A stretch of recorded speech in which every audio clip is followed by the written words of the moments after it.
Hey guys, Jack here today bringing you an interview with Lars Gustavsson.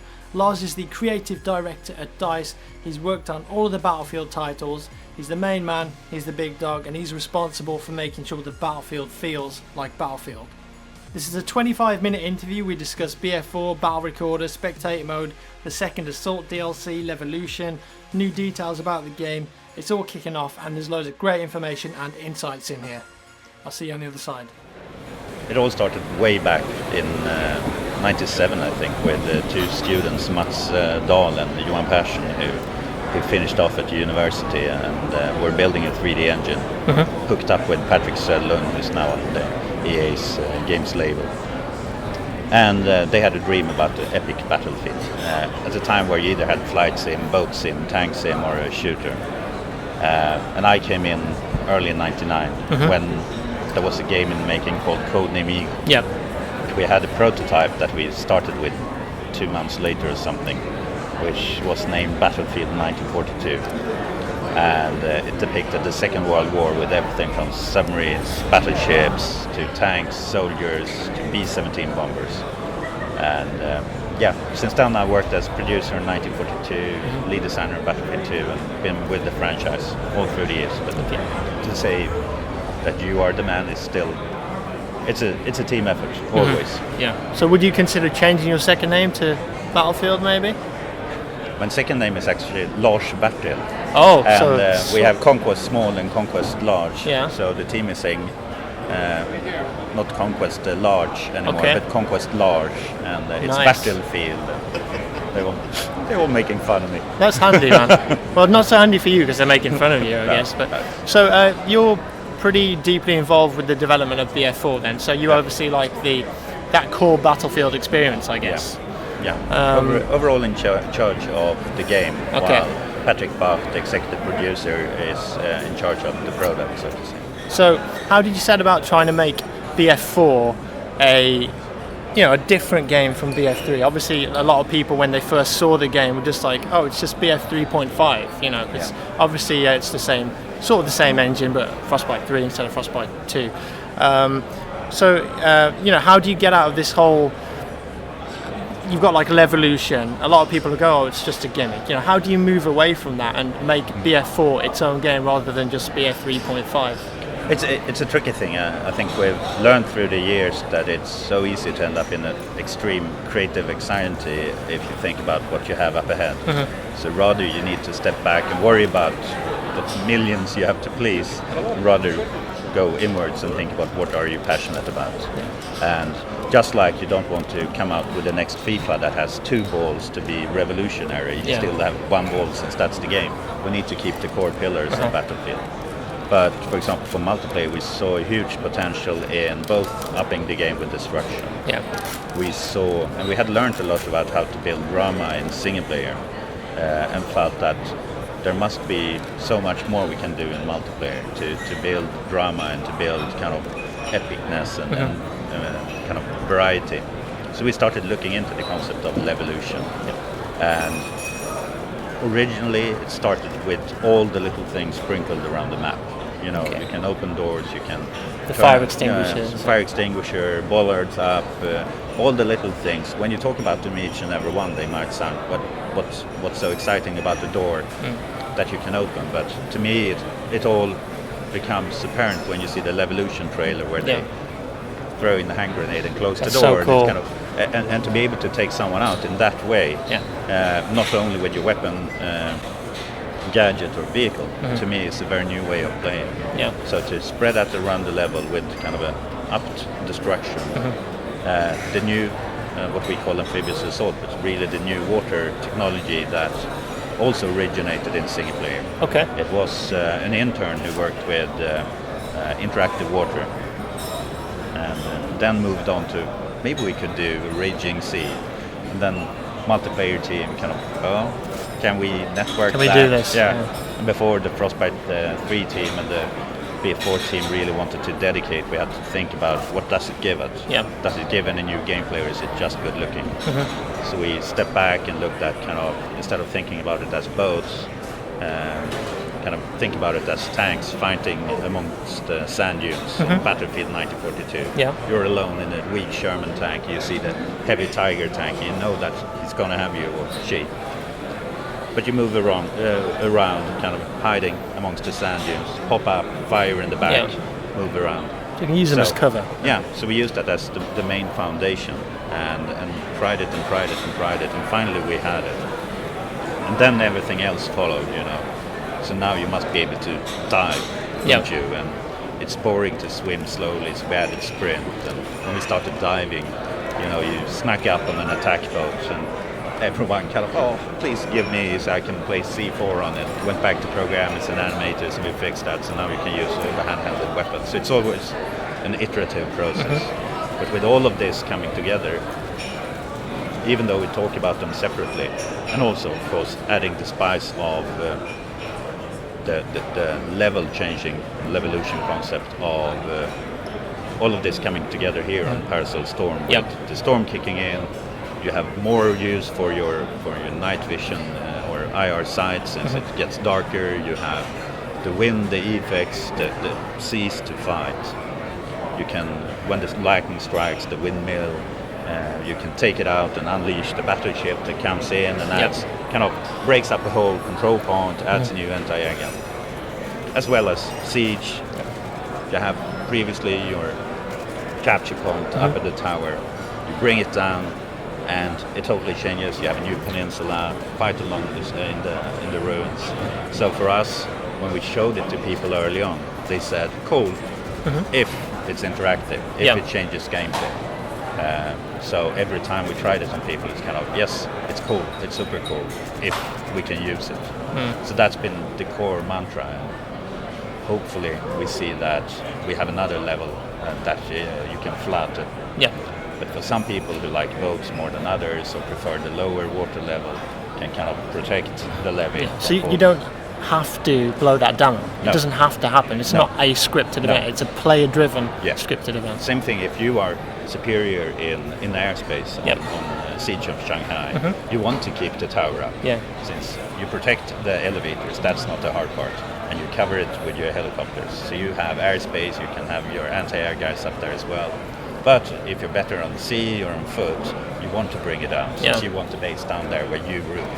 So it's hopefully we get that nice tug of war where you guard your own interest. You get the that 50 cal sniper rifle up there as well, I believe, in the weapon suitcase. So we also added the concept of battle pickups, which are a handful of weapons that are a little extra to the point where we don't really want to put them amongst the classes. You can pick them up, you can use ammo, but then you drop it. And it adds spice. It's a good decision, I think. Having played the E3 build of the game and played it here, obviously when you find one of those, like the 50 cal, for example, when you find that thing, you can't resupply it. But for those like 30 or 40 seconds that you have it, it's like a one-hit kill sniper rifle. You can take out helicopters. It's so cool. You know, so it's just like maybe sometimes a minute of awesomeness. And it's sort of disappointing you can't spawn with that, but I totally understand that you know, there's some massive balance issues with that. I'm happy you like it, and it's always been, I mean, and that's been my job to kind of guard the Battlefield core pillars of kind of rock, paper, scissors gameplay. Even though we have powerful stuff and you unlock a lot, it should still add you variety rather than you have the superior tool on the battlefield. So with these, for a few seconds you have the superior tool, but you have to leave it since you will run out of ammo. Are you sort of worried that on those maps like Siege of Shanghai, players are just going to try and straight away just go and try and take that skyscraper down?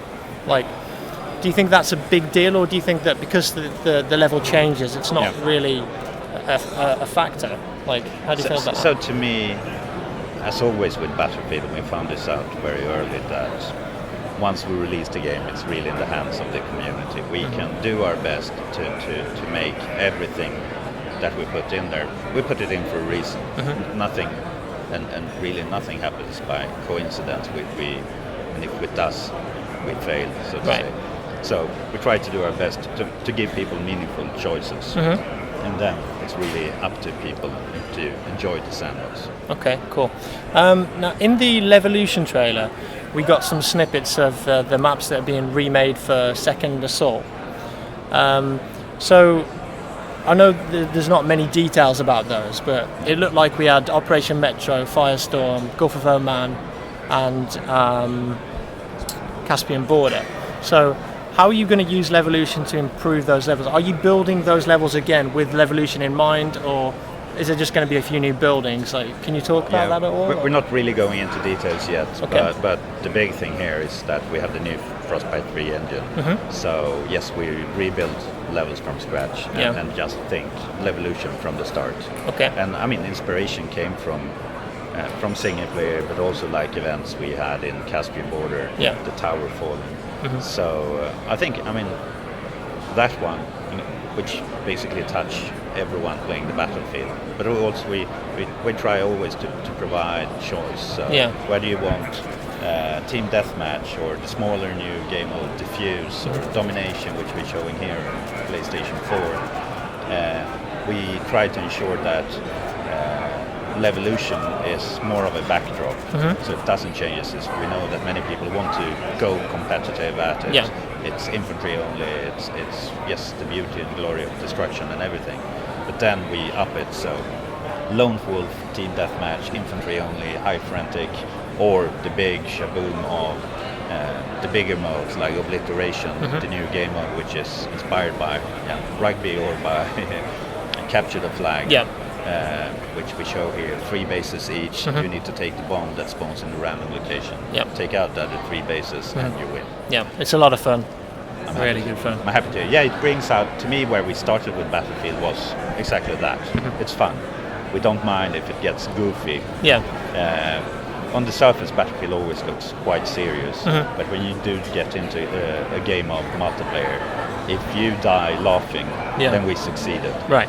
If you understand why you died because the opponent was superior or did something fun, or you realize that you messed up, then we're fine. If you blame the game, then it's my fault. Right. And that annoys people as well. That annoys the players, the users of the game. Okay. So with all of this, from the small up to Conquest 64 players with a full Levolution, with also based on a lot of team feedback, we have upped the number of players in the squads to 5 players. We also added the concept of field upgrades, so that you can work together. Each and every soldier pick their own field upgrade career. There's 25 of those in total, right? I think, we're still working with the numbers. I'm not sure, somewhere, last I heard was 16. I might be wrong, there might be even more. So it's still in the making back home, and we'll see how far we get. But each career is 4 unlocks. And as you work together as a squad, those squad-related points goes into the bar and work your squad up. But if the whole squad gets wiped at the same time, you all sit in a helicopter, you go down a certain percentage on the bar. So it's about working together. If you have the message, you're the last man standing, wait for your buddies, let them spawn in, and you go at it again. I like that because, if you're a solo player and you're not playing with someone on TeamSpeak or communication, in BF3 sometimes you don't sort of realise you're the last man left in the squad, and you get squad wipes and you end up going back to the main deployment. And it sets you back. So it's cool that there's like a message there alerting you. We worked with a lot of squad-related score events, and on top of all this, we're bringing back the commander. And to me, I'm really happy to have it back again. And it's been a big community wish. And overall, where it all came from the beginning was that it's beautiful with squads. It's very easy that when you lose a base, all squad leaders put an order on that one, and it's like kids playing football. They all run for the ball, and other team takes out the bases. So now we also changed it so that the commanders aren't on the battlefield. They are on top of it, so you can have 64 players plus 2 commanders plus 4 spectators. And this means that both commanders have a bird's eye view of the battlefield. You have scan and so on, so you have extra intel to share with the team. And also extra assets, and we divide them into home base kind of default assets. You have base related assets, so you take the bases and you get additional Tomahawk or AC-130 or a different type of scan. And also based on, since you as a commander, yes, you have your own career, but it's all based on the cooperation and goodwill of your team. So as they do well and you do well, you gain additional score, like in its own ecosystem, where you then start unlocking, do I want to use a supply drop or a vehicle drop, or place high value target on an enemy that is too good. So a lot of good things that I feel will really up the team play on the battlefield. Plus, of course, you can now join in. So you don't only play for your console or your PC, but you can also join in on your iPad or Android tablet, sitting in a cafe or... There's something quite funny really about being able to drop a Tomahawk on a tank when you're sat in a coffee shop or on the bus. Yeah, and we worked really hard with the fact that functionality should be almost identical. Of course, we can't do all the camera streaming when you're sitting in a cafe, but except from that, you have the same functionality. So to be honest, for the player on the battlefield, it should be transparent whether your commander is in a cafe or on a date, right? Not paying attention, hiding the laptop, or on the server in the sofa by the game rig. Okay. Now I know you mentioned the high value target thing. Yeah. So that's an option that the commander has. So if someone on the enemy team is doing really well, you can highlight them essentially. Yeah. Is it like a permanent thing until they die? Is it a 3D element on someone's screen, or is it just on the map? How does that work? So we're still fine-tuning the details, but the big thing is that someone gets marked, the person gets aware of it, and the team can work almost like you get score for defending a base. You can get score for defending high-value target by taking them out. Okay. You get score by staying alive. You get score. So we try to build its own little ecosystem there to just, in a way, it can feel hard to get marked as high-value target, but also extremely flattering and possibility for extra bonus. So I think. If you're a high-value target, you'll be scoring more points. Yeah. Okay. That's what we're looking into. Yeah. So last tweaking and tuning, but that's where we head. Okay, cool. I wanted to ask a few things about Spectator mode. Yep. So there's 4 slots per server. Yep. So that's even on a 64-player server, 4 people can go in. I'm presuming that's just going to be like a battle log option to join as a spectator, or? Yeah, Spectator is for next gen and for PC. Yeah, so not on current gen consoles, right? Okay. One other thing about Spectator mode, I know you probably won't answer, but obviously Battlerecorder has been a big thing for everyone in the community. Everyone wants to see it. You haven't said that there's going to be a Battlerecorder in BF4. I mean, personally, I don't think there will be, but everyone sort of wants it. Is it a possibility with BF4, with the Frostbite 3 engine? Because obviously, with levels that are so big, so many players, so much information going on all the time, is it a technical issue, or do you not want to do it for some reason? I mean, trust me, we would love to do it, and I mean, for Battlefield 4, we focused on delivering Spectator mode. Yeah. And to do it well. Okay. And it's proven extremely popular both at E3 and here streaming matches as we go on. With the Battlerecorder, I mean the motto is in the studio is we can do anything. Okay. If we just try hard. But when it comes to Battlerecorder for Battlefield 4, we won't be launching with it. What we usually end up with and where we stumble going into details is version handling, and you recorded this movie on the previous version. So a lot of hurdles to overcome, and to be honest, we're almost killing ourselves with this project, with the ginormous size of, second screens, Commander, with Battlelog Initiative, with the single player and multiplayer bigger than ever, new army, 5 SKUs with the next gen with 64 players, 60 frames per second. It's a lot of work. I can keep on going.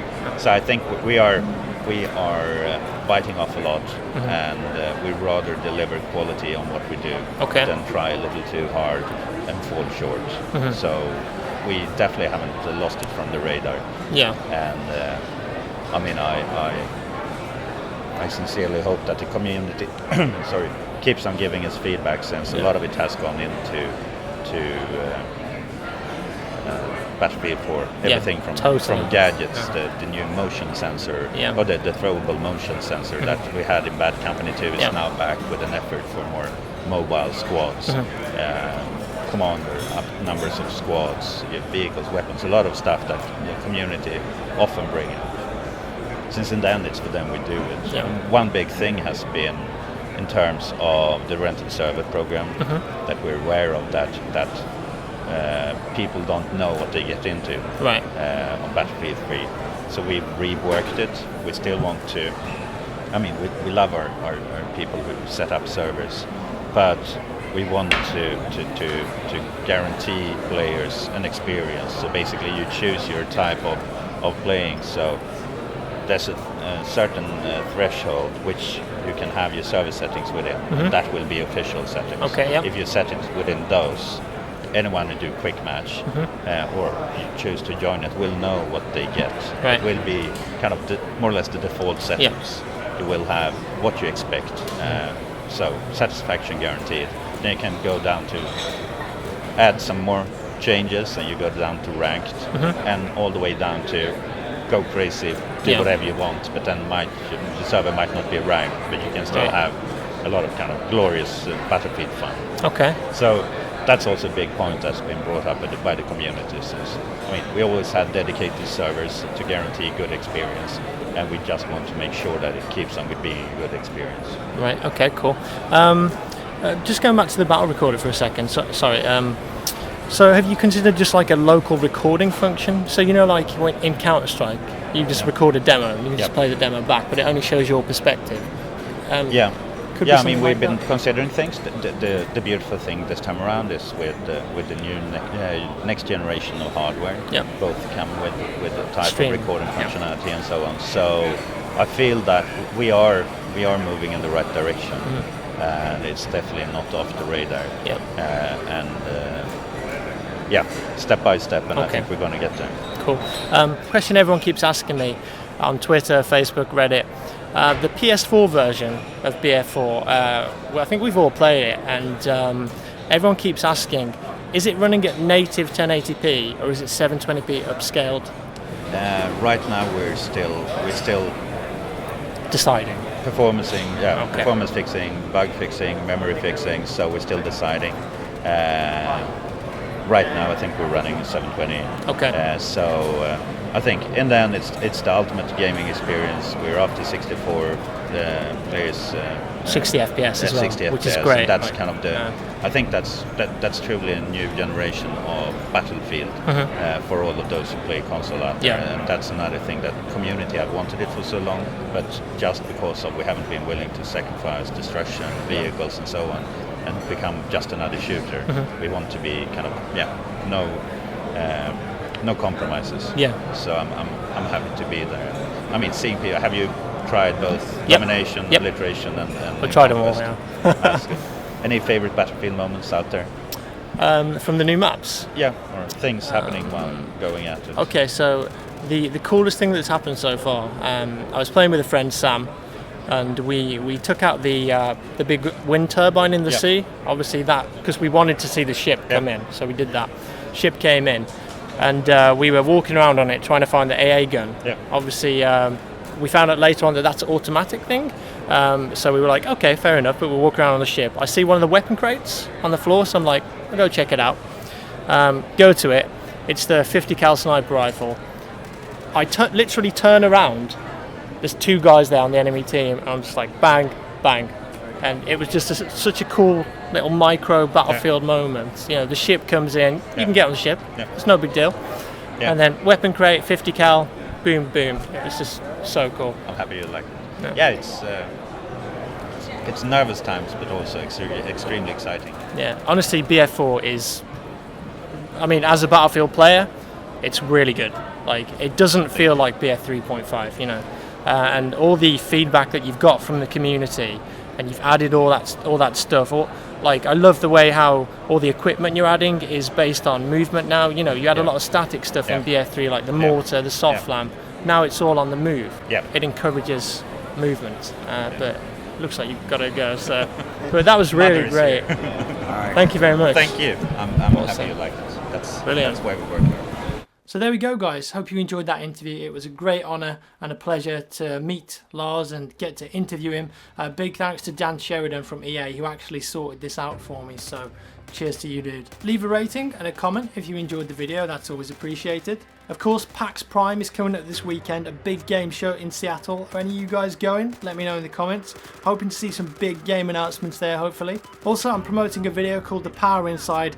Now, this is an interesting one. It's a global invasion of aliens that come to Earth and control minds by attaching themselves to people's faces as either a mustache or a unibrow. I couldn't make that up. Click on the link, go and check it out. It's pretty cool. That's all for today, folks. Hope you're having a nice week. Plenty more BF4 content coming up. See you in the next one.